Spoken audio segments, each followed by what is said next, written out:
জাতীয় রাজস্ব বোর্ডে এখন দুর্নীতি দমন কমিশনের আতঙ্ক বিরাজ করছে। সোমবার এনবিআরের ৬ কর্মকর্তার পর গতকাল আরও ৫ জন কর্মকর্তার বিরুদ্ধে তদন্ত অনুসন্ধান কার্যক্রম শুরুর কথা জানায় দুর্নীতিবিরোধী প্রতিষ্ঠানটি। এরপর থেকে দুদকের তদন্ত জালে কারা পড়তে যাচ্ছেন এই নিয়ে কর্মকর্তাদের মধ্যে ছড়িয়ে পড়ে উদ্বেগ উৎকণ্ঠা।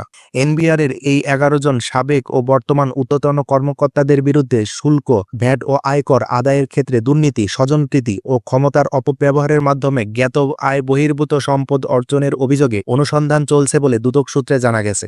এদিকে যাদের বিরুদ্ধে দুদকের তদন্ত শুরু হয়েছে তাদের অধিকাংশই এনবিআর সংস্কার ঐক্য পরিষদের সঙ্গে সম্পৃক্ত ছিল। তাই আন্দোলনের কারণে দুদক তদন্ত করছে কিনা এমন প্রশ্ন করছেন অনেকেই। এ বিষয়ে জানতে চাইলে এনবিআর সংস্কার ঐক্য পরিষদের মহাসচিব বলেন, দুদকের তদন্তের সঙ্গে আন্দোলনের অবশ্যই একটা সম্পর্ক রয়েছে। যাদের বিরুদ্ধে অনিয়ম, দুর্নীতির অভিযোগের কথা বলা হচ্ছে এটা আগে থেকেই নিশ্চয় হয়ে আসছিল। তো এখন কেন তাদের বিরুদ্ধে তদন্ত হচ্ছে? এনবিআরের আন্দোলনের সঙ্গে সম্পৃক্ত ছিল বিধায় তাদের হয়রানি করার জন্য দুদক তদন্তের কথা বলছে।